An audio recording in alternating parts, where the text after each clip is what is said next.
were definitely concerned about him. His coworkers, they didn't know where he was. The disappearance of a physician assistant turns deadly. There appeared to be a human limb laying on the floor. Inside the vehicle, we found rope, we found tape, we found a box cutter. Did he already have a criminal history? He did not, and he was a respected physician's assistant. A toxic relationship leads to a twisted crime. What do you think really happened in that apartment? Investigators were a little bit stumped. You could see just from his movements and his eyes that the realization had just struck that his life was essentially over.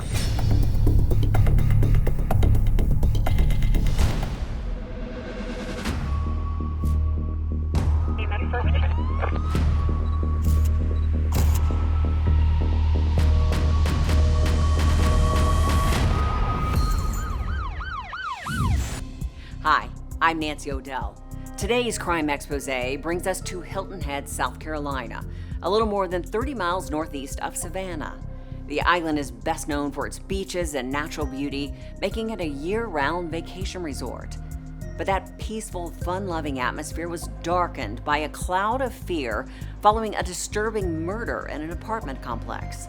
As police began their investigation, they struggled to piece together the evidence. In fact, even identifying the victim's cause of death would prove a difficult task. It was right before Labor Day weekend when 53-year-old physician's assistant Nick Evangelista emailed his colleagues at the medical clinic where he worked. He had asked coworkers to reschedule his clinics at the end of the week, and he indicated he would be back in the office after the holiday. Nick wrote that he was flying to Minneapolis to see his mother, who just had a stroke and was in a hospital intensive care unit. He said he would keep them posted, but he never contacted them again. Once text messages went unanswered and he did not show back up to the office, coworkers thought there was probably something wrong. Nick was personable, punctual, and fit. He rode his bike 13 miles to work every day. He was very well liked by his colleagues and the people in his office. He was known to be a professional at work, very normal guy in his mid-50s. When calls to Nick went unanswered, colleagues called security where he lived and asked them to conduct a wellness check. They were not able to locate him in the system, and so they weren't really any help for a health and welfare check at that time.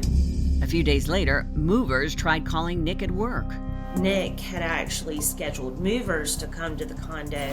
The movers went to the unit, knocked on the door, heard a dog barking, but were not able to get anyone to come to the door. Security officers checked the unit. They looked through a window to the left of the front door. The blinds were slightly open at the bottom. There appeared to be a human limb laying on the floor that they were able to see through the blinds of the unit. Security called the Beaufort County Sheriff's Office, who forced entry into the unit. Investigators immediately noticed Nick's bike in the dining room, and there appeared to be food thrown against the wall. Broken glass and plastic were on the floor. Signs of packing were everywhere, but there was also evidence of a terrible struggle. The master bedroom was in a state of disarray.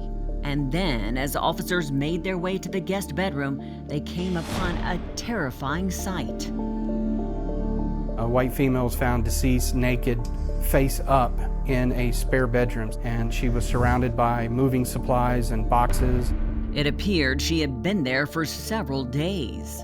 She was decomposing, and there were pieces of green bubble wrap surrounding her body. The victim was identified as the woman whose name appeared on the lease, Rebecca Melton, known as simply Becca.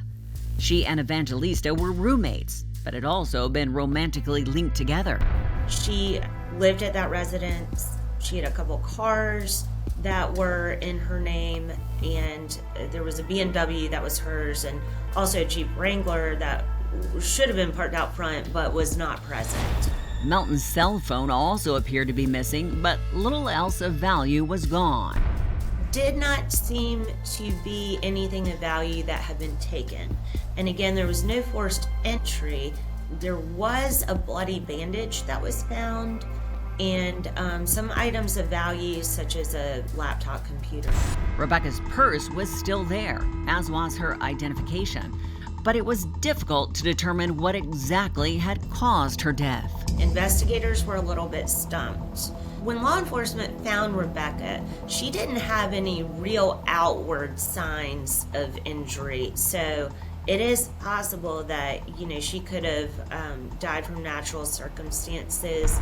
Investigators learned Rebecca had experienced her share of setbacks.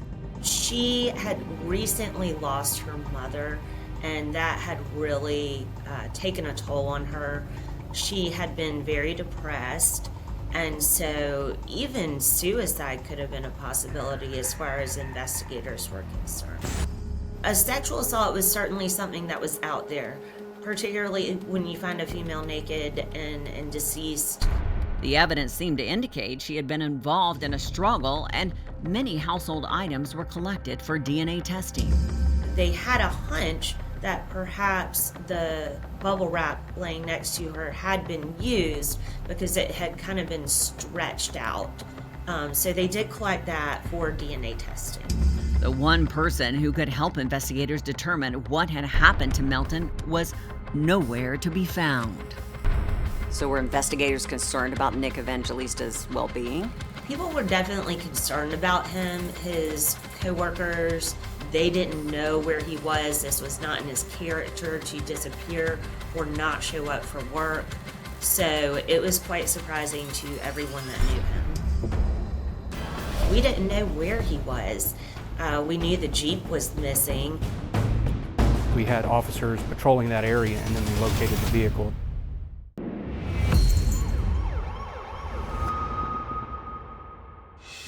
Friends of Nick Evangelista were stunned when a check for the 53-year-old physician's assistant turned into a possible murder investigation for his roommate and love interest of 2 years, Rebecca Melton. The medical examiner's findings made locating Evangelista even more pressing. Her death was from suffocation. It was definitely from a soft surface because it didn't leave any marks. Rebecca Melton's death officially became a homicide investigation. A toxicology report also identified the presence of amphetamines in her system. In fact, investigators found records of various prescriptions issued by Nick Evangelista. As a physician's assistant, he actually prescribed Rebecca some medication. But there was no record of Rebecca being Evangelista's patient.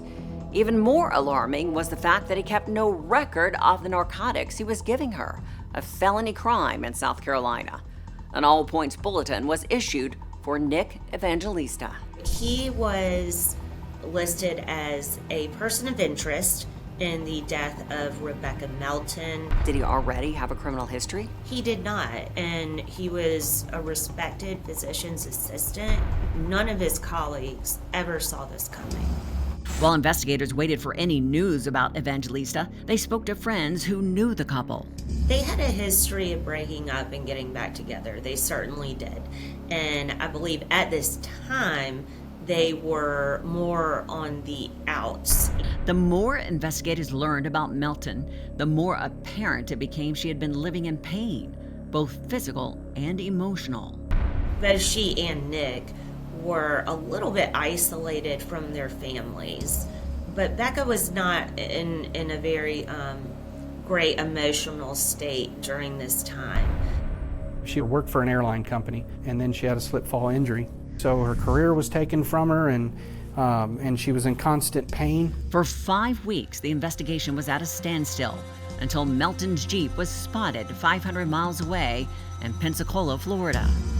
So when you arrive onto Pensacola Beach, we take a picture of every single tag that enters onto the beach. And because the Beaufort County Sheriff's Office had entered that tag attached to a warrant, as soon as the vehicle crossed over into Pensacola Beach, a notification was sent to the U.S. Marshal Service. The U.S. Marshal Service then contacted us locally, and we had officers patrolling that area, and then they located the vehicle. Deputies knew whom the Jeep belonged to and who might be behind the wheel. What's your name? My name's Nick Evangelista. Yes, sir. No one could have imagined what happened next. Inside the vehicle, we found rope, we found tape, we found a box cutter. It was bad enough for what happened. I didn't expect to be alive for long to kill myself. So.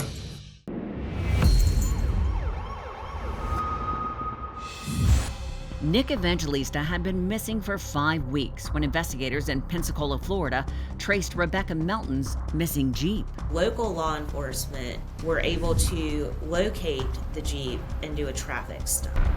Evangelista was handcuffed and seated in the back of a cruiser when he began talking to the officer. Did you say you've been sleeping in your car? Last 2 nights I ran out of money. Obviously my bank accounts are frozen. My job, I just left, told them the story, so they stopped paying me. I had a good job and a good life and I met the wrong person. Sir, we just had horrible problems. Horrible. What kind of problem? I mean, she started hitting me. When officers asked him about the Jeep, he didn't hold back. That's her vehicle. It was bought and paid for in her name. We Oh, drove so it. she reported it stolen? Oh, she's dead, sir. I'm sure of it. I'm sure of it. Of course, that was a shock to the officer's ears that someone would just freely mention that. So I was contacted as the on-call homicide investigator, and I requested that he be brought to the sheriff's office so we could put him in a controlled interview room. When did she pass? I'm pretty sure it was the night I left. What night was that? September 26th, Tuesday, 5 weeks ago yesterday. We drank, we both drank. I had my trouble. We were together nearly 2 years. And when she drank, she got ugly and violent and crazy. Evangelista described what had unfolded in the apartment he shared with Melton in graphic detail. They initially had a nice dinner. They retreated into the bedroom. They had sexual relations that night, and then an argument ensued. Mr. Evangelista stated that as the argument became heated, he left the bedroom and she followed him. He said he went to the spare bedroom to get away from her, and she followed, and she was of course naked at this time because they had just left the bedroom. He said that in a fit of rage he blacked out, and when he woke up he was straddling her body with his knees on her upper arms. So did he openly admit to smothering her with bubble wrap?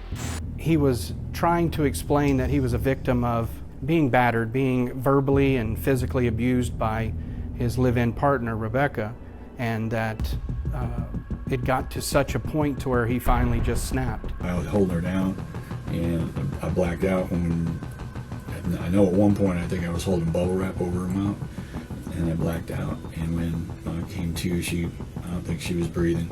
The investigators in South Carolina had a hard time believing Evangelista's portrayal of Rebecca as the aggressor. He, again, painted himself more as the victim in this case, and that, he snapped after, 2 years of this abusive relationship, which is just extremely unlikely. She was about 125 pounds, 5'4", and of course, when she was found, she was naked. Evangelista said he had tried ending his life numerous times. He had come to Pensacola Beach and intentionally was going to hang himself. However, he couldn't go through with it because every time he set up to hang himself in one of our public bathrooms, people kept entering into the bathroom and disturbing his attempted suicide.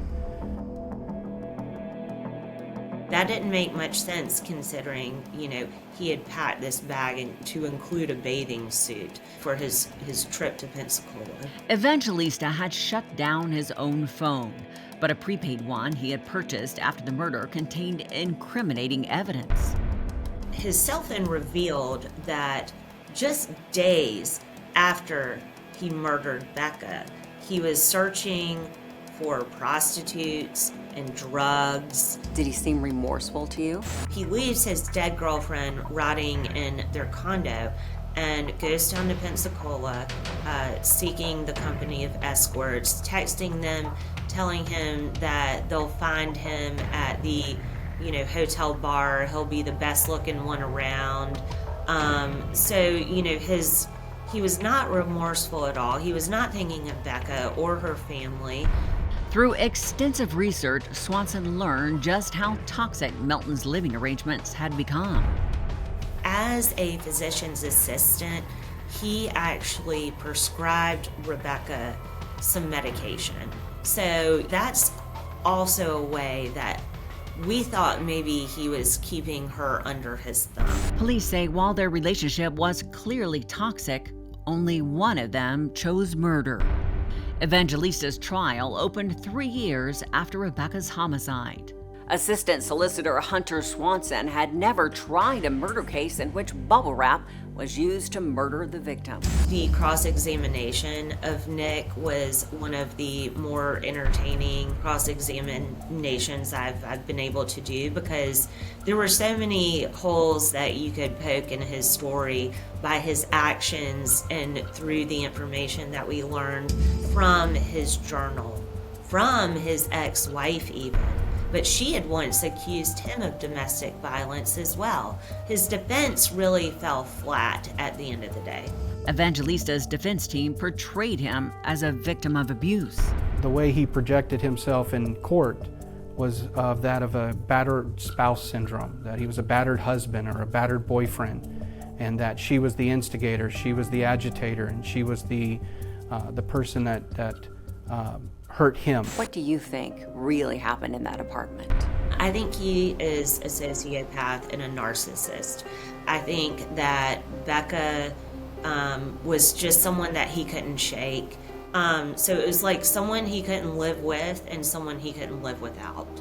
And he decided that the only way for him to be able to completely cut her off and get her out of his life was to kill her. The case remains an unforgettable one for Swanson. The fact that she was in her most defenseless state, naked, and he had to hold that bubble wrap over her mouth for 3 to 4 minutes before she would die. That's a long, long time. That's a long time to make another decision and to just let go.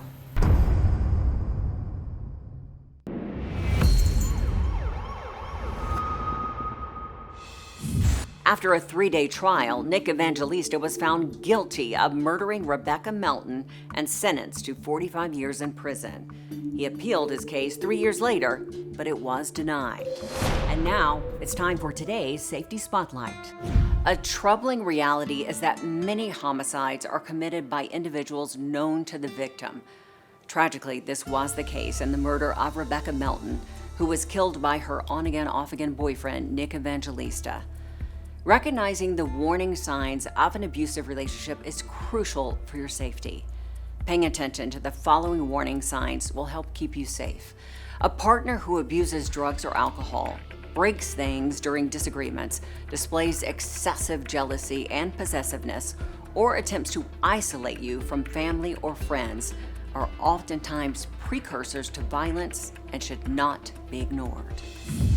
I'm Nancy O'Dell. For everyone here at Crime Exposé, please join us next time and stay safe.